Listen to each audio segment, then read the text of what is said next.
tugezamu ebyaffe tugobe ku musajja osanga n'atusuulira ku kadondi k'ensimbi ntaviira mwawo so tumuteke ku kisenge tusabe tulina okusaba bwensaba ya 3 ayisi ngate mulinde ekisanja kikola ki ekijja bonna amugoba Museveni ennyo n'omuyiribya alaba omutwala nnyo ng'agamba kati kano kakusuulidde nvaako azifudde ddala oluso alaba mubitireko ng'akwatako obugalo omu ng'abasuulira nga mulwanira buli abasinga bazikwala nagamba wayi kagende katanangedettemu kano so kati bulijjo ndowooza kye mbagamba mutandise okukiraba bwe mbagamba nti National Unity Platform tetwetaaga kwegatta na muntu yenna ndowooza mukirabye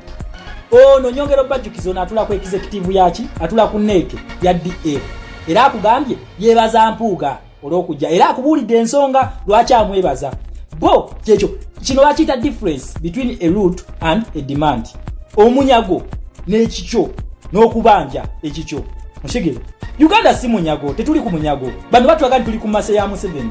bana Uganda we have a demand we have to demand for what is ours mushigire we have to demand what is ours guno si munyago guno eno share mugabo gwaffe si munyago kikyagezako kulaga agezako kugamba nti amafuta gammwe yes mwe amafuta gammwe gali bunyolo bagenda kwata abantu bamwe bateke mu concentration camp then bakwata abaana baabwe bagende basome emirimu egyo ejyamanyi babere mu supervisory work bwebatuuka mu supervisory work gwe munnauganda asembayo wansi bagenda kuwa buno obulimu bwa wansi obusembayo the donkey work gwe nga gwe munnansi ku mafuta agago then ku mafuta agago gano ogenda kukolamu bagavuge refinery bagiteeke Tanzania kyagezako kugamba kati bateka refinery Tanzania amafuta gano gogenda kusindikalo material e Tanzania kubanga tugenda kutwala crude oil is a raw material wetuke Tanzania ku pipeline eno obanga amafuta gatuuse mu refinery Tanzania one bagenda kujjako gas industry gas okufumbisa no gwe tukozesa ava ku mafuta ye product esoke kuva ku mafuta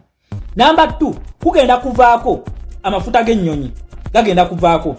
then number 3 kugenda kuvaako unleaded petroleum mwe wogenda kugundi ku mafuta ako kuliko 95 ne 91 njogera ku 95 agaberaga green yeso ngachi injini zammwe zifaafa bwezi tyo Uganda kubanga amafuta gemukozesa petrol gemukozesa si oyo binakozesa green agagala okufaanana mu diesel then number 2 kugenda kuvaako number 4 kugenda kuvaako diesel industry ganeko kola ebya diesel zine motoka za diesel igenda kuvaako number 5 kugenda kuvaako fertilizers number 5 industry nayo igenda kuvaako fertilizers then number 6 kugenda kuvaako tube industry nazo product je bakozesa emu je bamixing okole mipiira ejo naye eva ku mafuta ago osekera kitegeeza Museveni atutte emirimu obukaddenga bubiri wona amubuuza kyetaagisa kyo okuzimba refinery e Uganda agenda kugamba sifaayo e Tanzania ne wegende bana Uganda ne mutafunamu kasita ne Tanzania nayo ninayo baganda bangi osekera ayina yabo Uganda aba Tanzania naye nga kyakubyeko kikyo kakati olwokubanga tulina ba leaders nga mbwatekamwa akugambye tife twetaaga busammambiro Museveni wakasuka tugwirane n'obudeni tumulinde ekisanja ekiddako jeje mitwe jawe once upon a time twali tumanyi tibano bebalina okutujjirako Museveni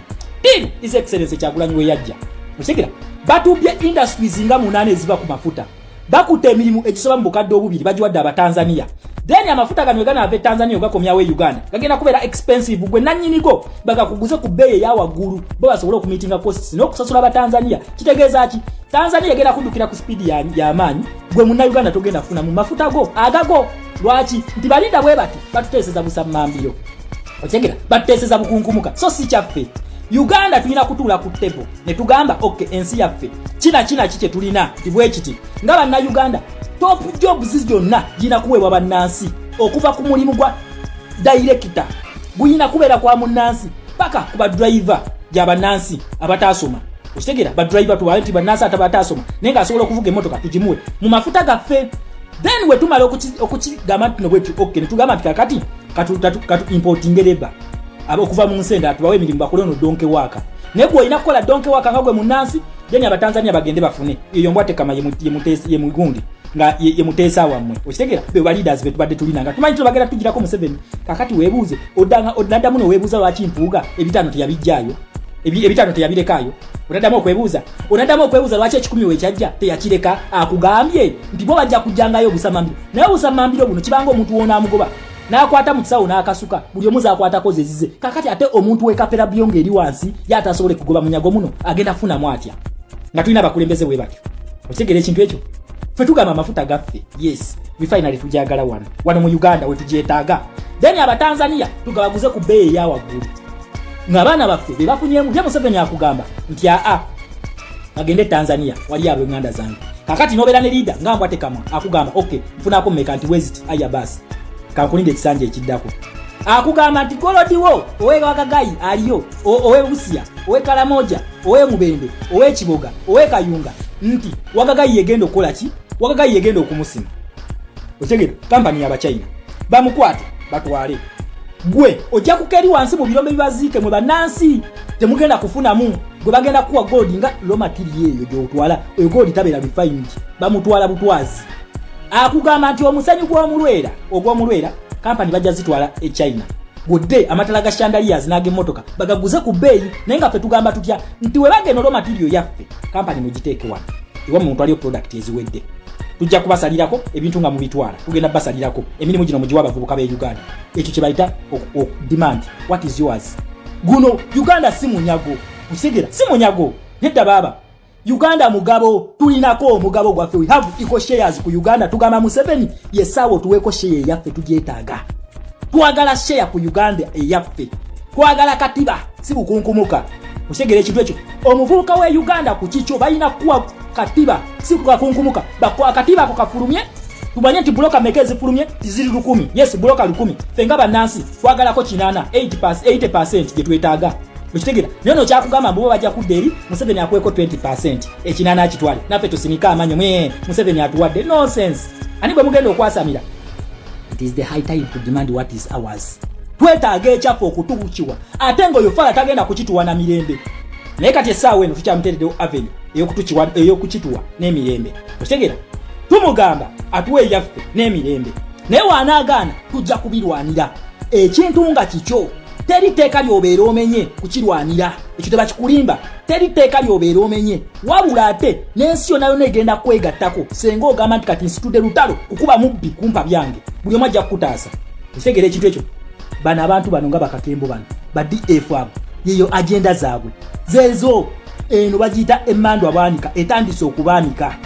bakugamba nti Katonda agenda kuleeta akabonero nga anaatera okubanunula akabonero ye manvuuli atali ku manvuuli tatawaana tulina n'omusibe wa Lakizale okitegera ekintu ekyo tulina n'omusibe wa Lakizale wobanga toli ku manvuuli tolina kyotugamba akabonero manvuuli National Unity Platform Leadership tubasaba teri alliance tetukkiriziganya na kukwatagana na muntu n'omu bagende begatte mu bubiina bwabwe begatte we babala begatte ku NRM balete single candidate bonna tubakubekanywa kuba tubasobola we bakola zituwa mu phase 1 ne phase 2 bafunayo kaki badde nga babagendanga na butebe bwe bajjanga na bwe Kampala oyo musibe wa Lakizale nalyoka yetwala mu komera mbu afune kutusanyalaze nkukakasa ogenda kubayo na what is zero anti yalabanga amasanyaze gatandise omugwako n'abagamba munsibeemu anti bwe bubadi bwaffe muteeke mu komera then mu komera bagenda kunfunira sympathy mukulu ogenda kuvayo nga nakasanyalaza akatono bwe kati ogenda nako mu komera nga nako kakuweddeko ekyo nkikubuulira bagenda muto oyo musibe wa Lakizale okitegera ekintu ekyo naye nkukakasa ogenda kuvayo nga n'otusanyalaza otutono bwotyo wagenda nato nga totutolutulina bantu mwe mutujoze naye bannange temweraliikirira temukaaba nti ate ffe twabalonda nedda luli twali tulina mission gye twali twagala okukola yali revolution twali tukozesa embwezo nga twagala zikozesa kutandika revolution kakati ku luno tugenda kufuna ba leaders bennyini tugenda kufuna abakulembeze ababbi tugenda kubeera naye akabonero manvuuli ngenda kusiwuuka empisa kino nkibalayirira ngenda kusiwuuka empisa emundu zitunuze mu kibiina kyange senga mututerawo akabonero akalala Katonda we yali ataasa abantu akabonero kaali aka tewaaliko muno bijoyinti simanyi biki kibakoze bijoyinti bubonero ne bayita akabonero bamu ne bagatagatta ne bayita obonero Katonda yasindika akabonero kamu bwe kati kamu akafe bagiyita manvuuli buli omu mununuzi alina kugira ku manvuuli tujja kumuyimirira emabega naye senga ekibiina tuteekawo mbu akabonero akalala mwagala kulya mu Katonda lukwe awo zigenda kutokota bano babbi